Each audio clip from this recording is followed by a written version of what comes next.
Greetings, programs, and welcome back to this week's episode of the Awesome Friday podcast, which I'm welcoming you back to for some reason. I don't really know. Welcome to the episode, is what I'm trying to say.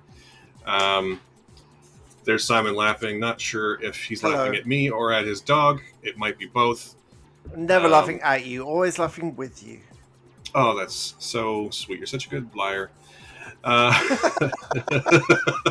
Wow. You know, I think it helps that we've been recording our bonus episodes ahead of the main episode, because it means we're already sort of like in the flow when we get to the main episode, which is a good thing. I don't know. Speaking of which, let's do the thing and get the professional stuff out of the way first. Oh, yeah, great. For the second week, I was going to say in a row, but it might actually just be ever. If you've been enjoying the show, just want to let you know that we do have a Patreon, which you can subscribe to, and we do bonus chats every week now. This week we talked about the Impossible Mission franchise and Indiana Jones as a franchise in a little more detail on that bonus show, and every tier of subscriber supporter does get access to that. You can find the Patreon at patreon.com/MCSimpson, which I know is my name, but it's for the show, so just do the thing. And also, you know, if you like what you hear, feel free to smash the like button on whatever platform you're listening to it on. And find us on the socials.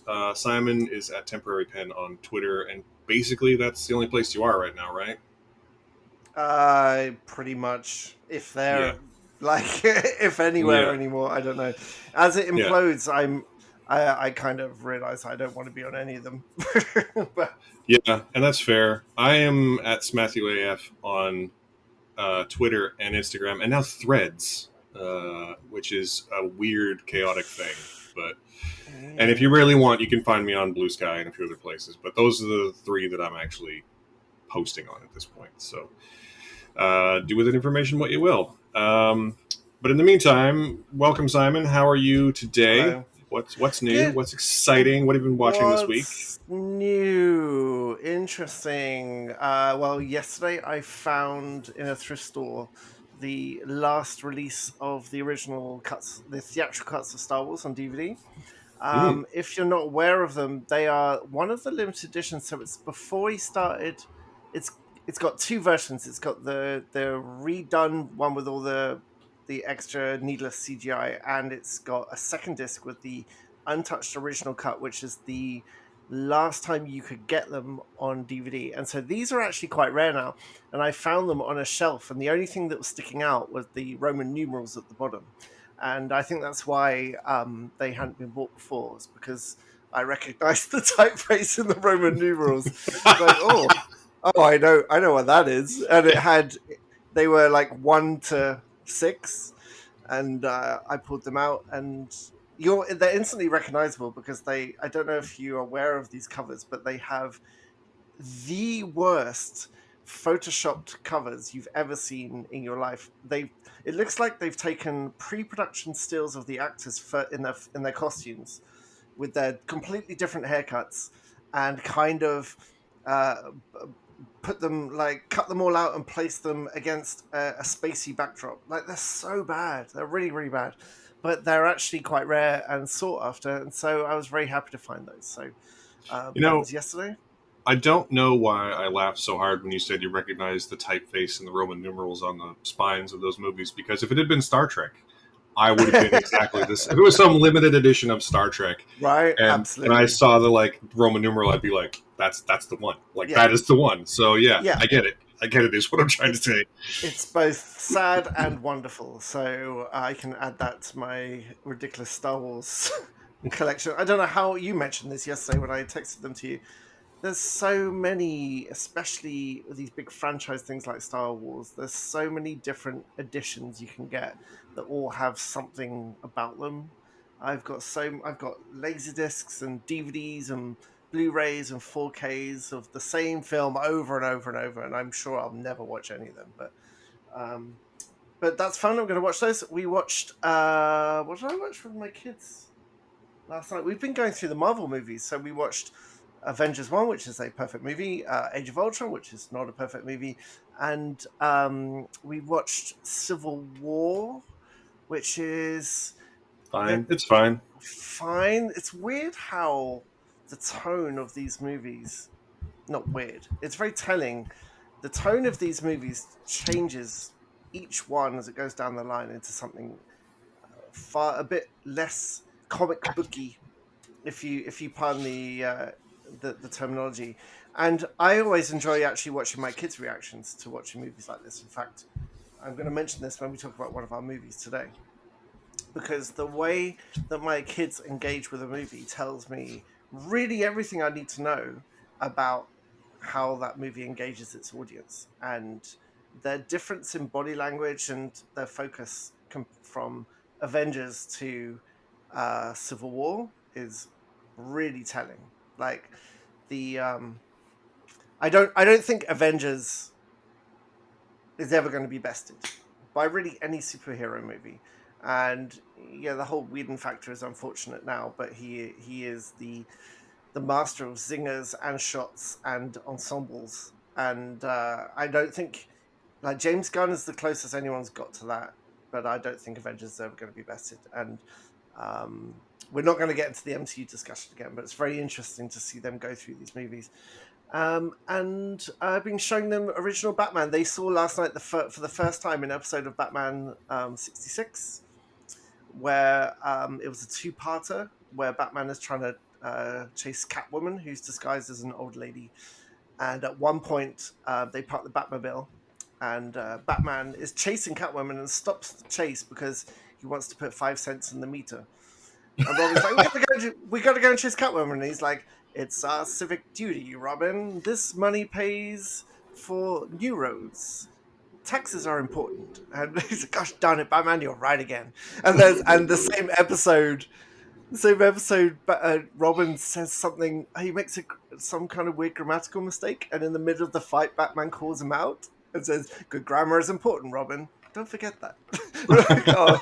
And my kids are like, "What is this?" And then I said to them, "This is everything that Lego Batman references. Is this?" And then it's moved from this to like Dark Batman. It's everything Lego Batman. And as soon as they had that framing, they loved it. Like they really, really loved it because it is so over the top and comic booky. I mean, it's a So whole other podcast to talk about how, our generation ruined comic book movies by not letting go yes. of our childhood and insisting they still be for us 40 years on. But yeah, I think Batman 66 is wonderful.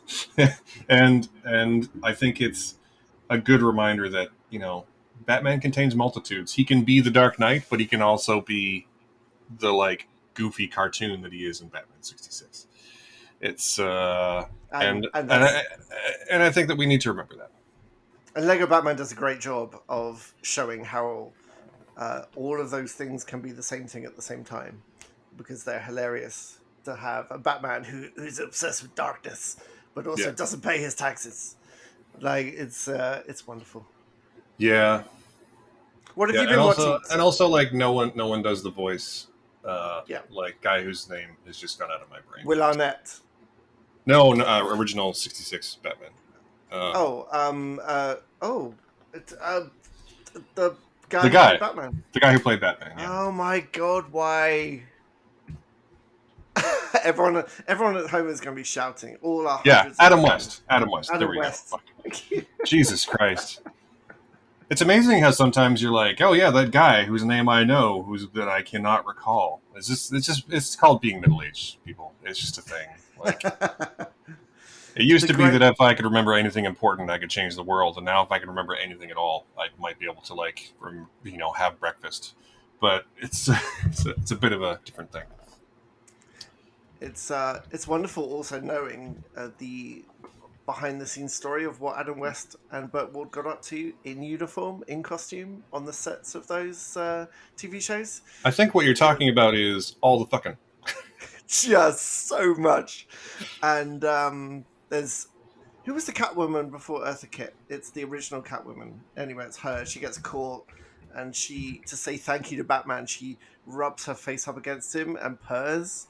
And I'm like, oh Jesus! I bet Adam West wrote that into this. It's a very sexual moment. I bet he wrote that in.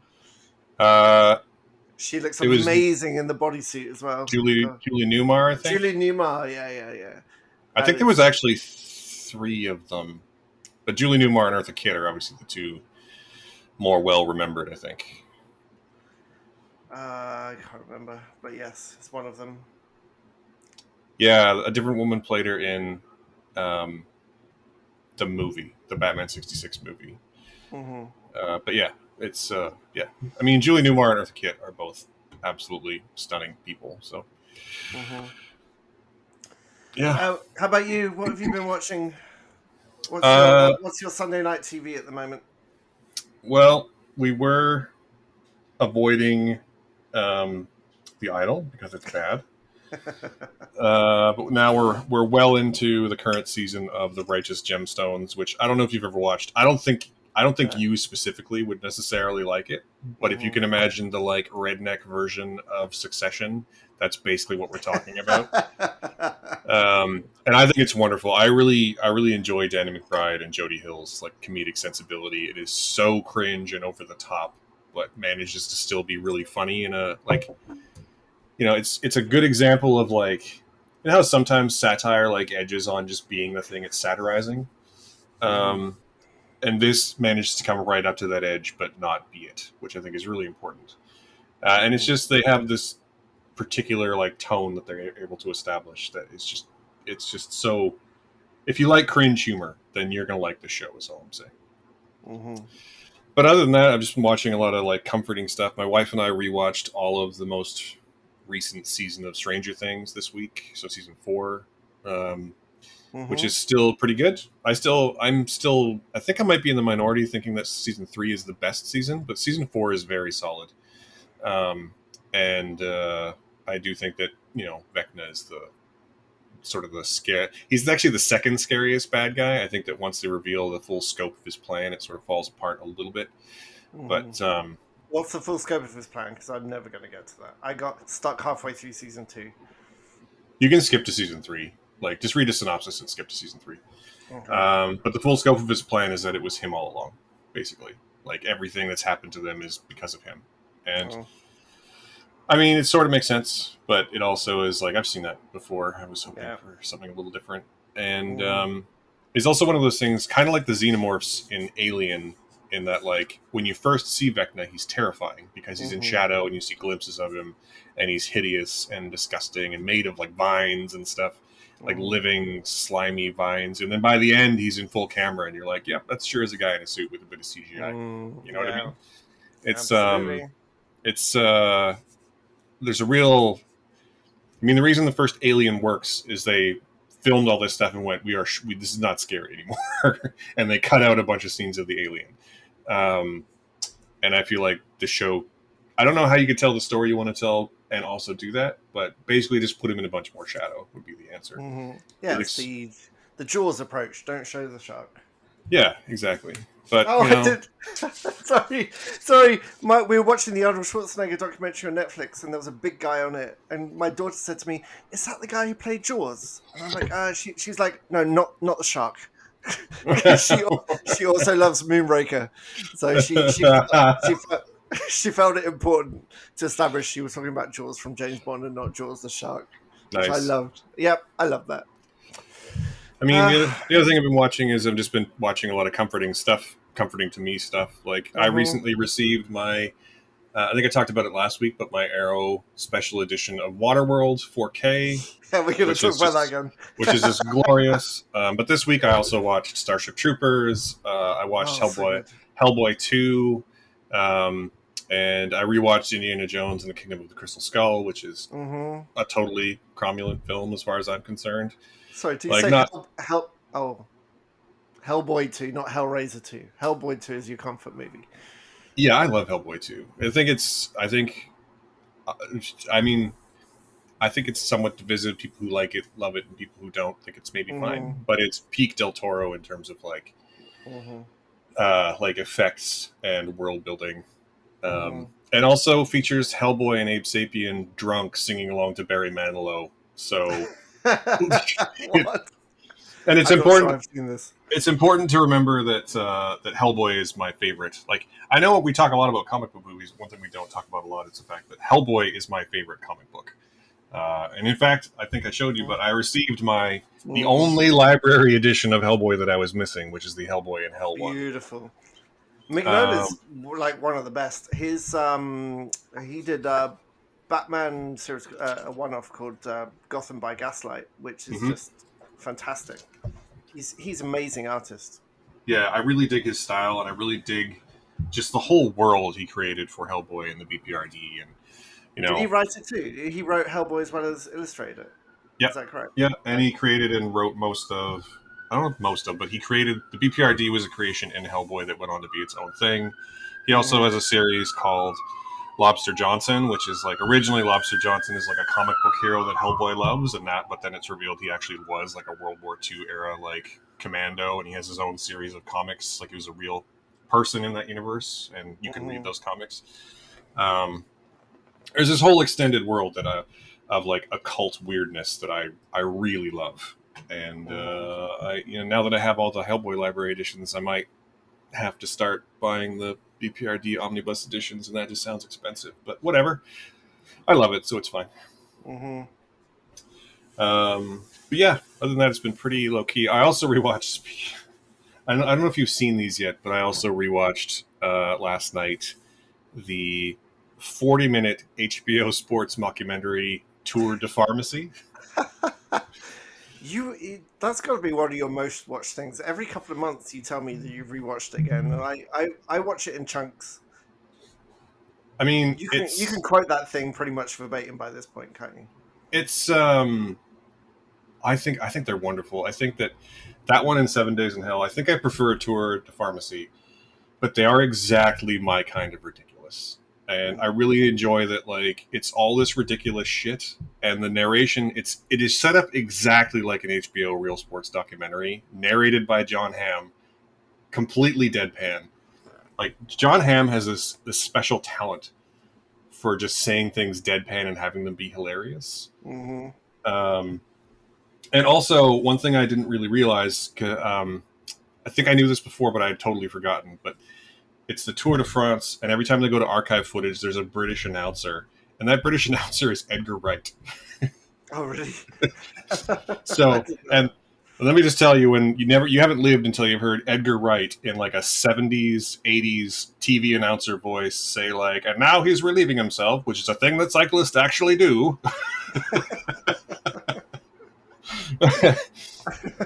It's just, and yeah, the whole thing is just terrible. Like, not terrible. It's the whole thing is just completely ridiculous. And the only thing that tarnishes it for me is if you're gonna make a mockumentary about how doping in sports have tarnished sports, maybe don't have Lance Armstrong in it. Mhm. Just a thought. I don't know.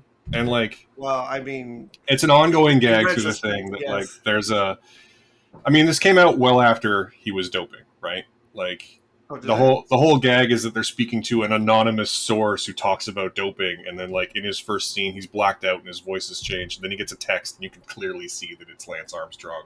And through the rest of the 40 minutes, it keeps getting lighter in the room for various reasons. And he's like, "Are you sure you can't see me? Because like I feel like you can see me." And like it's a funny gag, but it's also distasteful. Would be the word for it. Anyway, Yeah, yeah.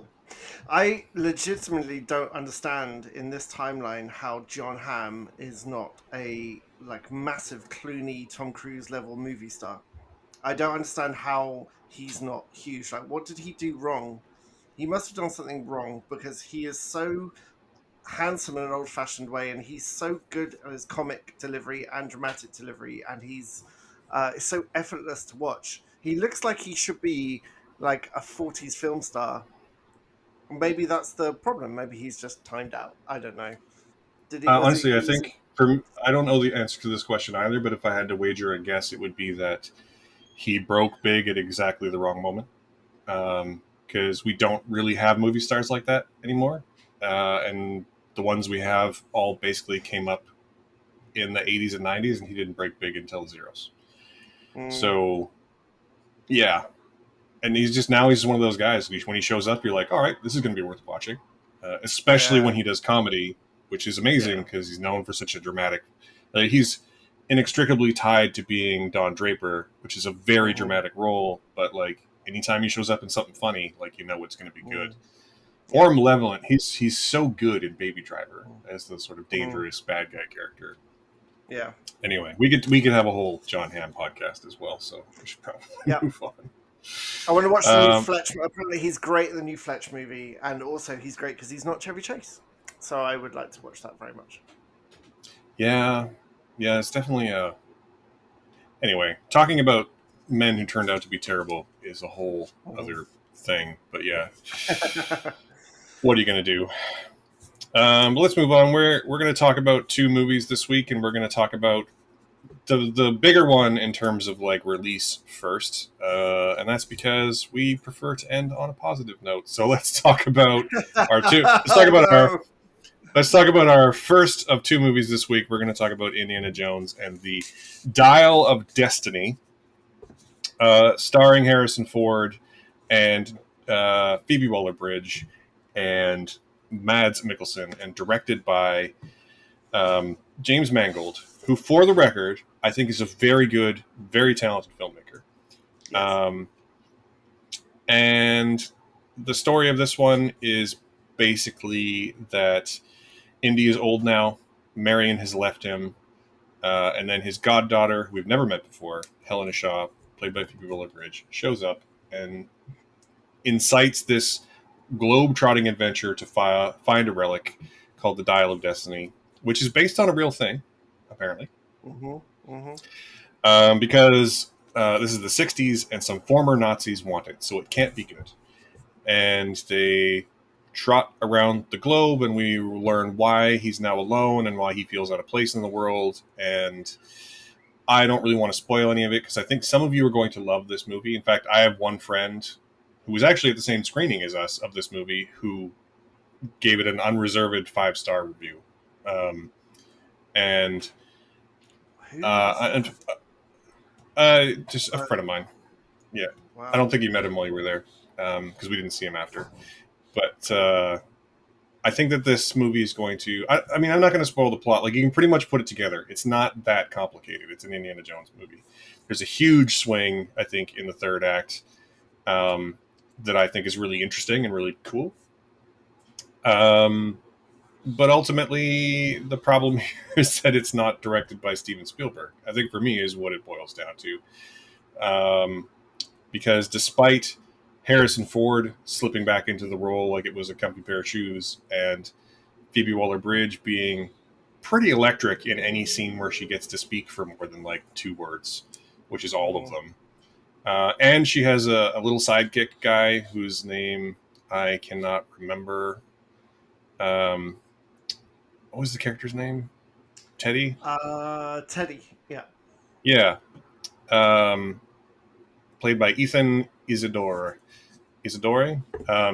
So she has like a dynamic with him similar to the way Indy did with Short Round in Temple of Doom. And I think they're legitimately great together. Mads Mikkelsen is the bad guy, former Nazi, former in quotes Nazi, um, trying to find the dial of destiny so he can basically reset the world and make the Nazis win. And I don't know, like it's fine. It's totally fine. It goes to basically all the places you would expect it to go, based on it being the fifth film in a movie made by someone who reveres the previous 4 movies. Would that be fair to say? Maybe doesn't revere them enough. Maybe reveres the wrong thing. I don't know. Nah, I I didn't. mean, I don't think that's the case. I think he probably reveres the movie and he just isn't the right. And again, let me just unequivocally state James Mangold is a great filmmaker who has made a lot He's of really great good. films. And I think that much of this film is very competently made and just not quite the right fit for this kind of movie, if that makes sense. Like, there's a sense of. I think here's the thing: James Mangold films are good and exciting and dramatic, and scenes like Logan running through, doping up and running through all the bad guys in Logan is incredible, um, and feels legitimately a little bit dangerous. And I feel like Indiana Jones movies need to have a bit of a zany energy, especially in their action sequences where everything is a little bit off kilter, where everything is just like a hair's breadth from completely falling apart. And this movie lacks that. Do you know what I'm trying to say? Like Absolutely. there's like a it's like a the word for it would be like madcap. There's a madcap nature to the way Jones works. There's a high degree of being incredibly lucky that this film doesn't quite get for me. Um, Yeah, yeah, I don't know. Spielberg, What do you Spielberg, think? Spielberg and Lucas made Indiana Jones to replicate the things they watched when they were kids. These serialized action adventure hero going into danger movies I mean, they that made tend Indiana Jones because they couldn't that, get the rights to Tintin. that's Like it, exactly, and those in turn were based on these pulpy adventure novels. And a good Indiana Jones movie should feel like the kind of Clive Cussler, like worn secondhand book you find that you read in one afternoon because it is you cannot stop reading it. It should be zippy and energetic and kind of goofy, and the heroes just the key thing about Indiana Jones is that he doesn't give up.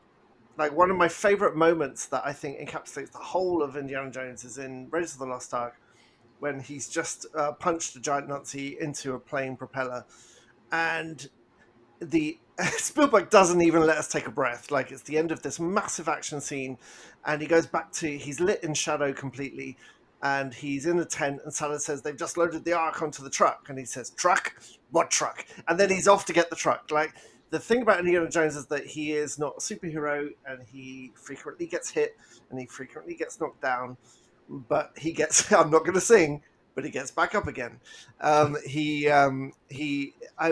favorite action hero attribute is tenacity. And so especially the first three Indiana Jones movies have this absolute refusal to give in to the odds around you. Even when you're completely outnumbered, you will ride a horse to take on three like fully armored Nazi tanks in a desert. And you will go into this underground cult to rescue all the children, even though you're just one person. And Dial of Destiny just lacks that completely. Like lacks that. It doesn't feel like a zippy page turner. It's kind of leaden. It's the best way I could describe it is it just felt heavy, and I don't mean in tone. It just felt heavy. And I was most surprised at, because Mangold is a good action director, Logan's fantastic. Ford versus Ferrari, it's fantastic. But the action scenes in this movie go on far too long, and they are shot either far too close or far too far. There's none of that. If you listen to our bonus round, I talk a lot about Spielberg's ability to give us the geography of action scenes so we can follow multiple points of what's going on. Dial of Destiny doesn't have that at all. And so what I found most interesting is that my kids were actually really fidgety, especially my daughter. She got quite bored in the action scenes. There's it, and she adores the other Indiana Jones movies and is absolutely glued to the screen during the first three, especially. Um, and it was kind of visually as well.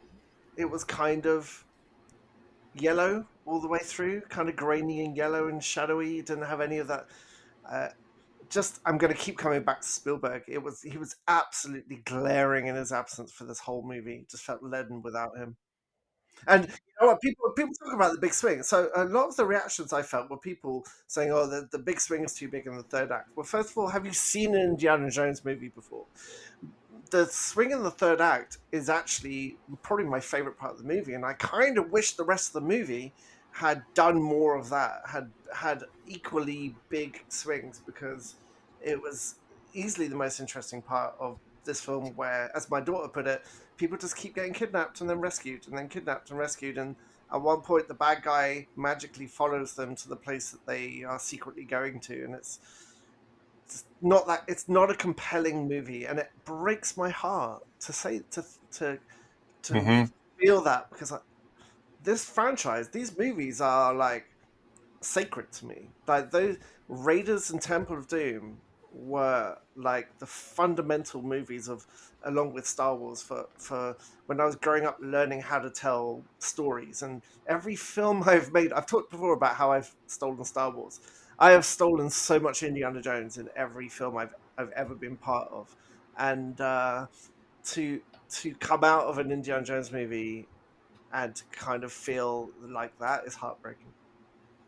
I mean, yeah, for me as well, in terms of the originals, like for me, um, Last Crusade is, I think it's my favorite of the franchise by, I was going to say a wide margin, but it's not that wide. Like Raiders is also right up there.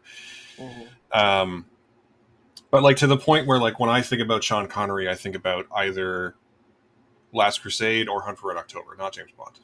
Right? Like mhm, he's not my go to. That's not my go to role for him. And mhm, I think what we're talking about is the same thing I said earlier, just that like the action sequences are a little overlong, but I don't think they would be, because like so I just rewatched Kingdom of the Crystal Skull, as I said in our bonus round, like mhm, 2 days ago. And let me tell you, some of those action scenes are super long. Like mhm, the one of the best ones in the whole movie is an extended chase through the jungle that mhm, then pivots directly into giant man-eating ants eating people and into a car going off three different waterfalls and surviving. That sequence is long, like it is mhm, super long, mhm, but it has the, you're not wrong about the geography, and I don't think that Dial of Destiny did a bad job in terms of like keeping us aware of where people were and what their motivations were at any given moment. But none of the action sequences have that energy to carry through as long as they are. And you're right, it's heartbreaking. It's, and I think it's generally probably fine. Like I think the movie's fine. Like it's totally fine, but I don't want Indiana Jones to be fine. I need it to be great, you know? mhm, And I think I personally, I know for a lot of people I'm in the minority here, that I think that there's more good stuff than bad in Crystal Skull. And I think that this one is just fine. Like at least Crystal Skull there's stuff to talk about. But I'm struggling to come up with stuff to talk about this one. If yeah. that makes sense. Like it's just fine. It's totally fine. It's a little bit forgettable, and that also breaks my heart, because it should be, for a character so iconic. I feel like, and I know that like the more appearances there are, the less chances there are of this. But for a character that is so iconic, I feel like each of his stories should at least be memorable, right? Whether they're good or bad, they should at least be memorable. Mm, And this one to me just isn't. And I feel like they watched. I feel like they took the reactions to Crystal Skull and went, "Let's just do the hits, man. Like, let's bring the Nazis back instead of the Soviets. Like, let's not make it contemporary to the late '60s. Let's bring the Nazis back. Let's have a young male sidekick character like we did in Temple of Doom. Let's, have a family connection instead of a love connection, right? Like, mhm, and I just don't think. I think it's a little bit, yeah, unenergetic would be the word. And then I also think it's not, like, it's reverent, but in the wrong way. Like it feels shallow, feels a little mhm, bit shallow compared to even Crystal Skull. Even mhm, though there are scenes in this movie that might give, like you're talking about how his whole thing is that he doesn't give up. And in this film, he has given up. Like from the very beginning, he clearly does mhm, not belong in the 1960s, mhm, right? Like the film is set in '69. He's an old man. He doesn't understand the world. And I think that's a super interesting setup. And I think that this film has maybe more character development than some of the other ones do. Certainly more than Crystal Skull. Certainly more. Actually, honestly, maybe more than Raiders. Because in Raiders he's pretty static, really. And I think that this film has a lot of character development for Indiana Jones, but Indiana Jones is an archetype. He doesn't need character development. He needs to mhm, go into an adventure, be the man he is, and change the world around him. Like, it's in the mhm, same way that works for Captain America or Superman. Um, you need those characters need to be static. They bend the world around them, not the other way around. And I feel like mhm, this movie feels almost too modern in that way. And just to touch on what you were talking about and how the whole thing looks yellow, I feel like it's the same sort of thing.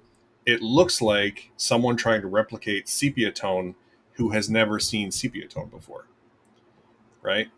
And that pulp idea of sepia with blasts of like red color as well that Spielberg got so perfectly, Yeah. it's just not doesn't exist. Yeah, And I'm it's not hard.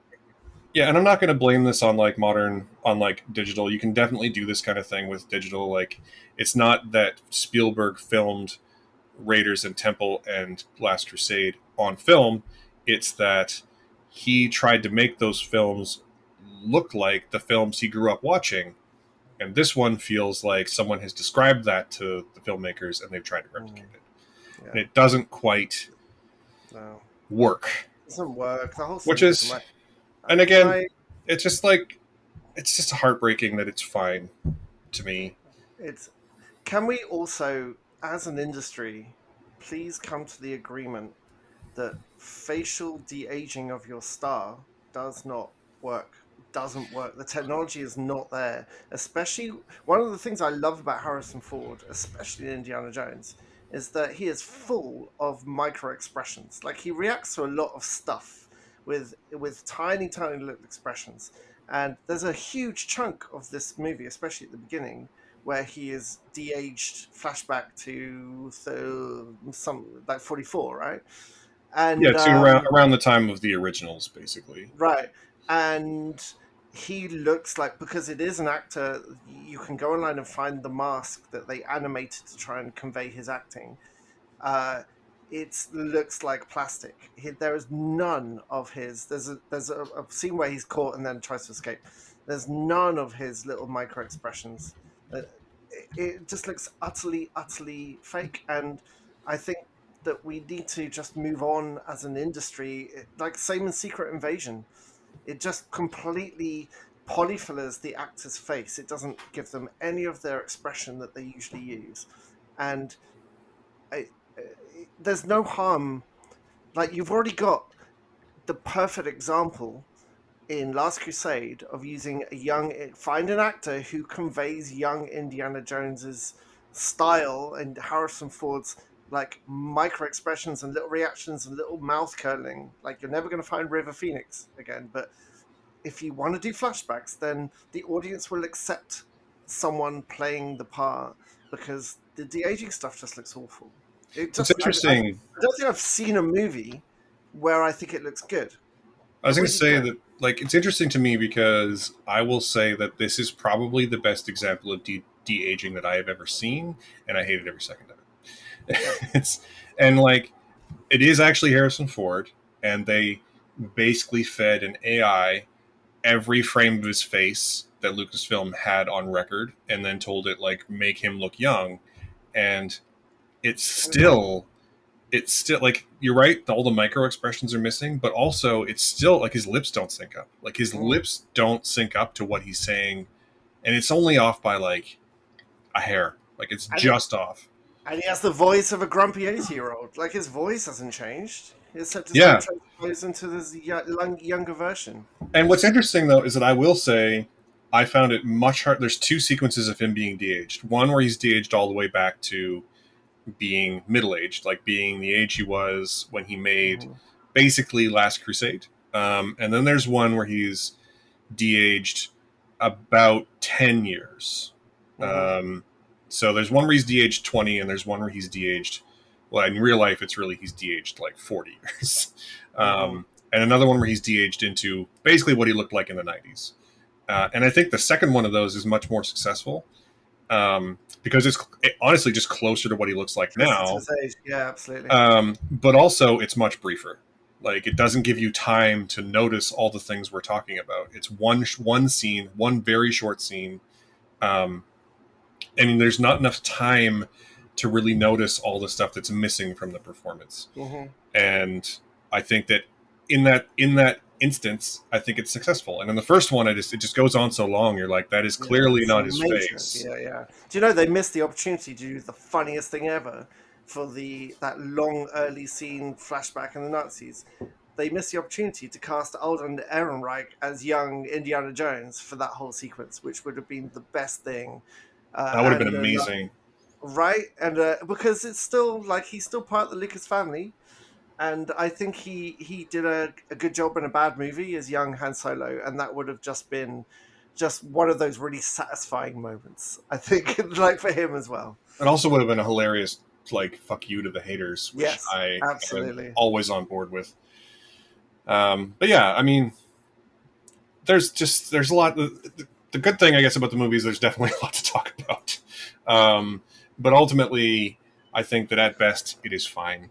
I think for some of you, dear listeners, I do think you should probably see it for yourself, and I do think seeing it on a big screen would be a good choice. I think for many of you, it's going to land really hard. I think that I think it does a pretty good job at mining the nostalgia in such a way that for many of you, most of you, but at least many of you, this film is going to be a huge hit, or at least a huge like dose of nostalgia that'll make you leave the theater beaming. Just unfortunately, it was not that for me. It's fine. It's How many stars are you going with here? fucking. I've been going back and forth on being 2 or 3 Yeah, because I do think there's more. There is a lot of good stuff in this movie. So yeah, yeah, what are you going to yeah. give it? Let's just come back to me because I don't know. I feel like giving it the shrug emoji, which I developed for when you didn't want to review something. No, um, I didn't. Well, no. I didn't want to. I didn't want to give it a star. I gave it 0 stars. Like openly, that was a choice I made to give that 0 stars. yeah, This isn't a 0 star movie. It broke my heart because I couldn't decide between 1 and 2. But I just watched Crystal Skull because I'd given Crystal Skull 2, and I thought this wasn't as effective a movie as Crystal Skull. Even though Crystal Skull's not a great movie, but with I think it's okay to to compare these within the same franchise because Raiders is a 5, Temple of Doom's a 4, Last Crusade's a 5. I think going back now, I'm going to give Dial of Destiny 2, and I've upped Crystal Skull to 3 because this is not a. I look at other movies I've given 1 star to, and I feel like this is a 2 star. This has done more, but I especially really I loved seeing a certain cast member at the end. I wish she'd been it for the whole thing because you're reminded of the amazing chemistry that he has with this very specific actor who should have been in this whole movie. I don't think Waller-Bridge's character was as successful for the whole movie. I might have preferred that being switched up, but it broke my heart. This film, out of something I love so dearly, for me, this is a 2 star movie. you know what's interesting is I kind of wonder if I would have liked Waller Bridge's character a little more if they had just made her Marcus Brody's daughter, rather Oh, than rather than Toby Jones as character we've never met before. maybe, yeah. And maybe I'm the guy who's always saying that not everything needs to be connected, but like I didn't really feel any connection to Waller Bridge in the film, No, even though I think that some of her scenes and most of her dialogue is absolutely zippy in a way that these films no. sort of need to be. I feel very conflicted about the whole thing. I think for me, I'm going to give it 3 stars, but it is barely 3 stars. You should take off 1 star for wasting Antonio Banderas. There you go. I mean, yeah, it does waste Antonio Banderas, and honestly, it kind of wastes Boyd Holbrook a little bit too. Like he's so one note, which again, like this shouldn't be a problem in these movies. Like these kind of movies thrive on having one note, 2-dimensional characters, right? And I just feel like Boyd Holbrook could have been anybody, because at least those characters need to be like somewhat memorable. They need to have like a Yeah. quirk or something that makes them Oh, memorable. they're And not he's at just all. That whole and squad. he's just like random, random psychopath number Yeah. 4. Yeah. I guess number Totally 2. agree. Whereas at least Mads is reliably Mads Mikkelsen, right? Yeah. So I'm Yeah. still I'm still going to give it 3 stars based on the nostalgia hit, and I bet you the day I watch it again, it'll go Mhm. down. It'll probably Mhm. go down because I will definitely watch it again. But again, I do that. So Mhm. It's a whole thing. Yeah, yeah. Oh well. So it's a 2 from me and a 3 from you. Yeah. So do with that information what you will. And again, it's a very grudging 3 from me. Like it's only Mhm. barely Mhm. 3, and it's like it's one of those things where we've talked a lot in the past about how like if it's a 2.5, it's a 2. But I think again, again, I think that there's just enough having seen it on a big screen that'll nudge it Mhm. up to a 3, ever so barely. But Mhm. I guarantee it's going to go down to a 2 the next time I see it. So Mhm. it's fine. It's fine. If it wasn't Indiana Jones, it might be totally fine. Might even be good if it wasn't Indiana Jones. But it is, so it's not. So do with that what you will. Okay. I feel so conflicted about this movie. Maybe it's a 2-star. I don't know. Tell you what, go check the homepage after I post the episode because that's where I'll put my review because it's changing moment to moment here. In case you can't tell. I'm not conflicted. This is heartbreaking, but hey. Yeah, I want to like it so much, and I just don't really. It's not even again. It's not even that it's bad. It's just fine. It's just fine, and that in and of itself is bad. Ugh. Let's move on to our next movie because we could do the full hour of you trying to justify your two different opinions on the same I movie. mean, there's definitely an air of who am I trying to convince here for sure. A little bit. A So little let's bit, yeah. just okay, fine. It's a 2-star movie. Let's just leave it at that. Okay. Yeah, I'm gonna go with my. I'm trying to be positive here, but I just honestly because I really do want to love this movie, but ultimately it's a 2-star movie. There, I've said it. Let's just move on. It breaks my heart. It's not as good as Crystal Skull, and that's Yeah. the end of it. Okay. Ugh. I will say What's up though, next? I Oh, just read a thing, and this is a totally different conversation. I don't want to draw us aside too much with this, but I just read a thing that says that this movie is a box office flop because it's only made $247 million against a $250 million budget. And I would just like to point out that that math tracks, except for that this movie's only been in theaters for 10 days as of today. And like, is that really the window we're giving films right now? Like, it seems like it's yes. getting shorter and shorter and shorter and shorter. That's all that Like, matters. remember when films used to play and just like they could make money like in a month's time or even 2 months time? Or like, I know it's different from when we were kids when like movies would play in cinemas just the whole year if they were Hmm. good. But like, I really feel like we're not giving anything a chance anymore. I on that note, I think there's no reason for this cost what 200, what was the budget, 280 million, 260 million, two Let's hundred see. fifty million Yeah, before two. marketing. Raiders of the Lost Ark was for inflation like 50 to 60 million, and there was no reason for this movie to cost that much. In fact, like any movie that they need so much money now, they need to scratch the billions because they're just putting so much money into these movies, and it's not all. It doesn't look any different. There's no reason for this like spiraling costs. It's ridiculous, and I would quite. I, I know ideal world lower the budgets and force a bit more creativity. If Raiders can look that good and be that good on a $50 million budget, then there's no reason for this to be 250 million at all. Is it that much? It was more than that. But you're right. It's not like we're definitely spending hundreds of millions of dollars when we don't necessarily Hmm. need to be. But let's just see if it costs 20, 1, 2, 3 $1, 2, 3 million in 1981. Jesus. To May Do that. 2023. Yeah, it's 66, almost $67 million is what the Yeah, inflation would make it. yeah. And turns out capitalism was a mistake. Who knew? Anyway, next movie. Yeah, let's move Let's move on. on. So this is an interesting case. This is a movie that's just been released again on the 30th, actually, by Netflix. Originally was going to be made by Blue Sky Studios, who made Ice Age and a number of other things, which Disney shuttered pretty much immediately after they bought Fox, which means they bought Blue Sky. Hmm. And this movie in particular, apparently, reportedly, got a bunch of pushback because of its 2S LGBTQ plus IA plus um, themes in that one of the main characters is very openly gay, and they didn't want to release it, and it was later shopped around and picked up by Annapurna, who then produced it and released it with Netflix on Netflix. And turns out it's great. So we'll come around to how Disney would rather take China's money than have principles in a minute.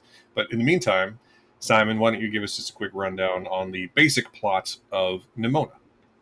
So the wonderful Riz Ahmed voices Ballister, who is a young man who has focused his whole life to become the knight of the queen, basically. And the tradition in the land, as it has been for hundreds and hundreds of years, is for the knights to ascend through special bloodline to become protectors of the queen. And he's going to be the first one to ascend up from just being a normal person. And he's a fan favorite, and it's worth talking about the context of this story because it's this amazing uh, medieval but with technology, and I don't think I've ever seen that before, and I loved it. Like Yeah, modern definitely. medieval is fantastic. So Yeah, it definitely he's basically takes place like the prologue, which takes place 1,000 years before the main plot. The prologue is basically in the like roughly the equivalent of like the year 1400, and then the main plot is in the year like 2400. Would be mhm, like maybe a little bit less than that, but like yeah, it's an literally. amazing future medieval world. Yeah, it's great.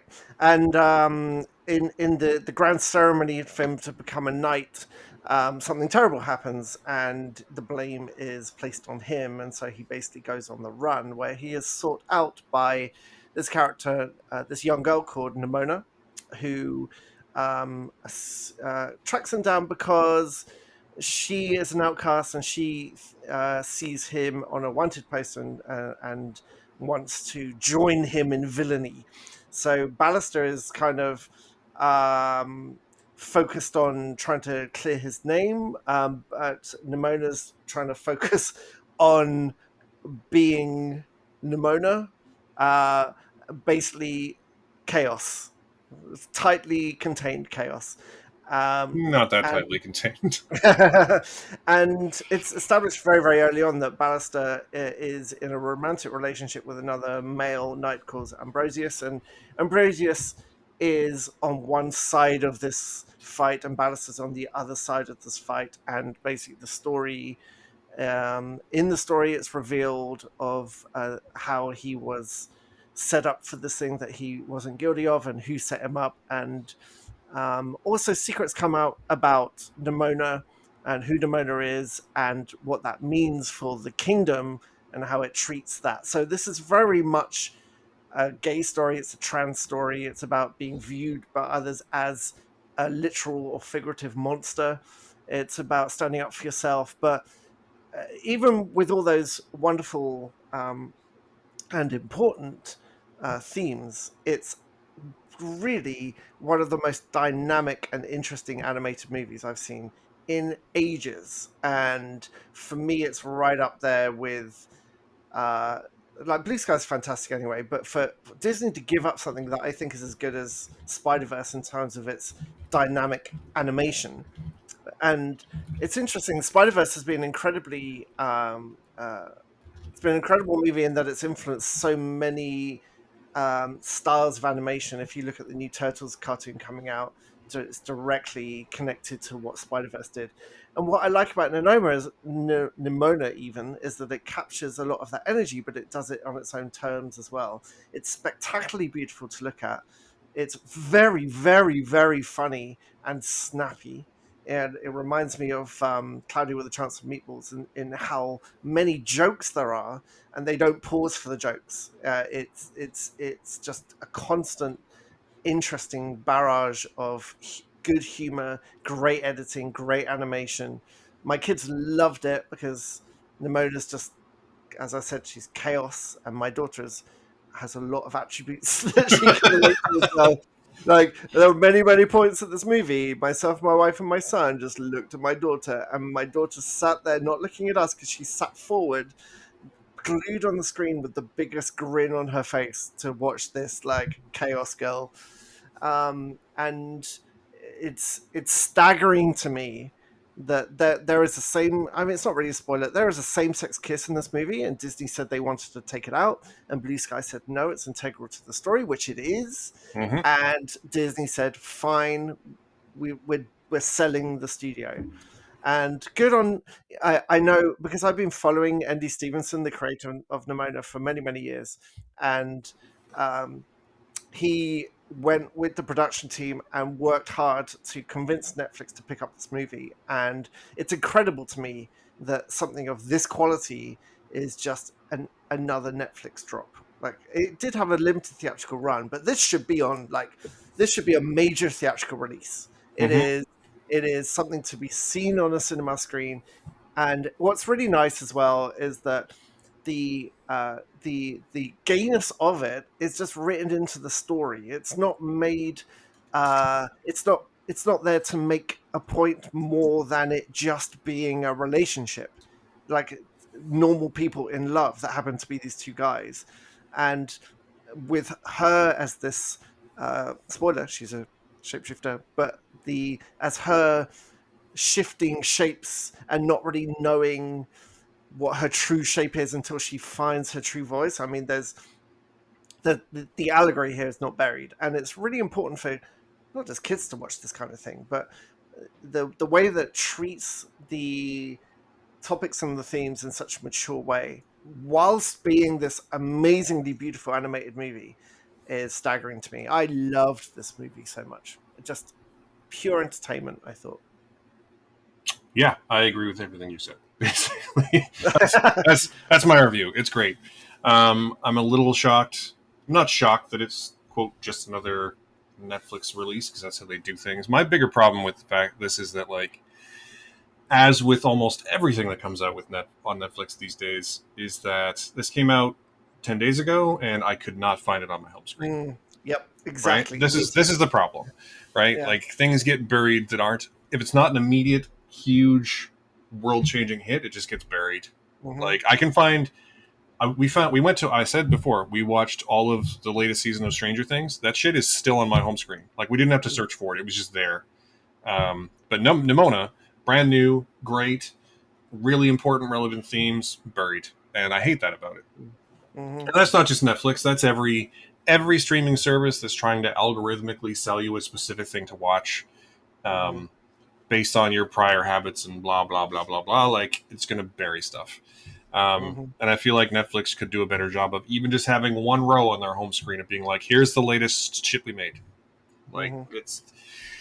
it's very frustrating. But yeah, I mean, this movie is not subtle, but we live in unsubtle times, and that's Hmm. kind of wonderful as a result. It's great that the main same-sex relationship is just a relationship. It's not like beating you over the head with it. It makes it very clear, very early on, that they are a gay couple, like literally in the second scene. Yeah. But it's the same scene that it would be if it was a man and a woman, Hmm.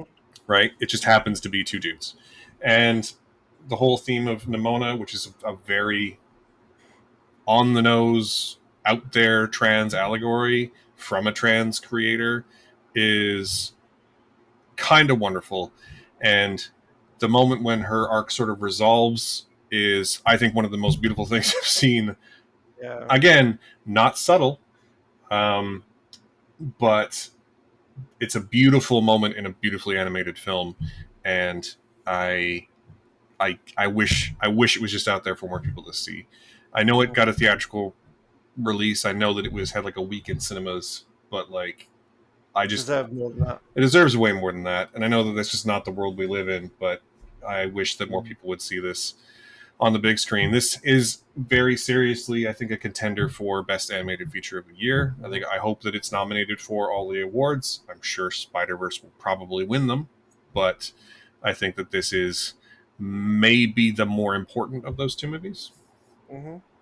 Um, and I hope that it does really well. I hope that you're listening to this because it's interesting too because this movie was a graphic novel first by the same creative team, and I mentioned that I was watching it on Threads last night, and at least, and I don't have that many followers on Threads. Threads is brand new, but at least two people were like, they made a movie out of this, and I think that's the problem here, right? Like, Mm. again, just to go back to the whole Netflix of it all, like shit gets buried. There's so much content. There's so many things being made, and I know it's hard to promote them all, but I feel like this got Mhm. none at all, and I think that's a real shame. I hope that everybody sees this movie. Mm. and and Um, and, and also just to bring it back to the film itself for a moment, like turns out like we all knew these people were great actors, but it turns out that Chloe Grace Moretz so good. so good, like just completely understood the assignment in a way that Hmm. she hasn't maybe since Kick-Ass. Hmm. And she's done a lot of great stuff. Don't get me wrong, I'm a big fan. And Riz Ahmed, again, turns out that not only he's a great dramatic and comedic actor in real life, he's great at those in voice acting as well. So, Hmm. like the overall the caliber of the performances in this film, not just among them but at the supporting characters as well, is just top tier. Like everything about it is firing on all four cylinders, and Hmm. or all eight. Well, however many cylinders is the appropriate amount for you. That's how many we're talking about. All of them. Just all of them. And yeah, that's. I mean, it's hard to speak any more effusively without getting into spoiler territory, so I don't want to do that. But this is a great movie, and you should seek it out and watch it. Is the meat of my review here. Yeah. It's hard to talk too much about it because the joy of being surprised by it is lessened by every bit of detail that we might reveal about it. But it's incredibly sweet. It's the kind of lovely affirmative ending that Moana has as well. If any Moana fans in the house, you're going to feel the same way at the end of this movie when the problem is resolved by love. It's the same kind of thing, and it's just lovely. It's Mm-hmm. really entertaining. There's one thing that kind of now, how do I not spoil this? There's a moment in this film that feels like it should have come at the end, and actually comes at in the middle of Act Two, and it feels. I understand at the end of the movie why it was there, but I don't know if I dislike it, but it surprised me. You're gonna have to tell me what moment that was when we stopped recording, because I can't Like think of I it at think the moment. if I just say it's not a massive spoiler if I just say the dance, would you know what I mean? Oh yeah, there's definitely yeah. There's a celebratory moment that That maybe feels makes premature. yeah, but yeah, I would have liked that energy later.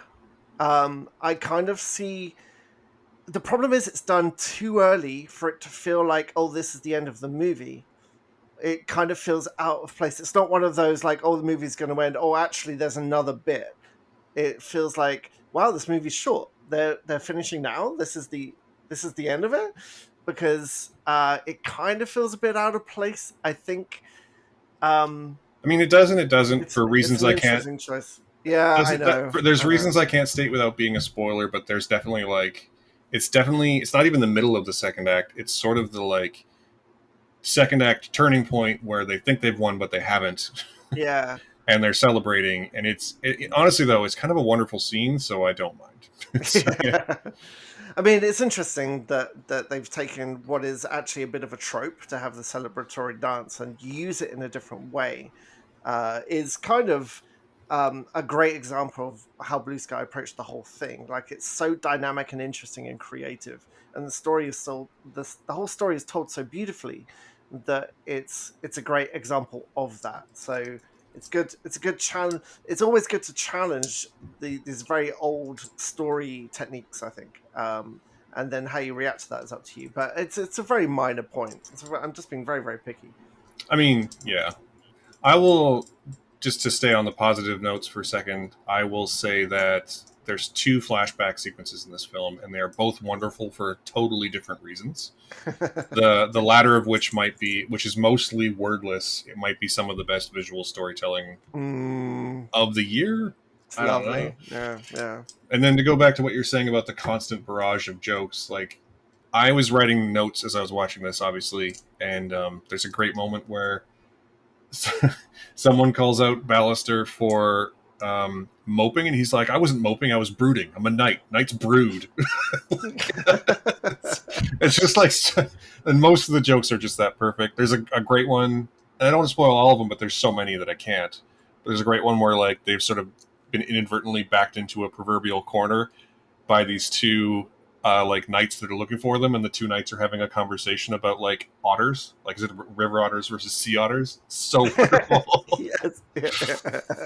And just little again like background lines. Like at one point, some guys are rushing off, and one of them is being slow, and another one like says speed up, and the first one says stop pushing me, and the other one says I'm not pushing you, I'm encouraging you forward. It's just like, and it's just full of like background moments like that, Yeah. and yeah, it's especially we were talking a lot with Dial of Destiny about like that energy a film needs to carry itself forward, and this one has that in spades. I think it also helps that this movie is a tight 90 minutes, Oh um, yes, yes. as opposed to 2.5 hours. But Mm-hmm. that's a whole other conversation. Or I should say it's tight 100. I think it's like 99 or 98 minutes, but Yeah. it's wonderful throughout, and I never got bored, and it never felt like it was outweighing its welcome or anything like that. Yeah, and one of the knights is a Zap Brannigan style dumbass, which I always like. And if you've again Cloudy with a Chance of Oh Meatballs, he yeah, sounds exactly like Baby Brent, but he has great. He like misreads everything in the way that he thinks he's absolutely right about everything, but he's absolutely wrong about all things, and it's really great. I do love that kind of yeah. character. He's so wonderfully confidently wrong about everything. It's Yes, amazing. yes.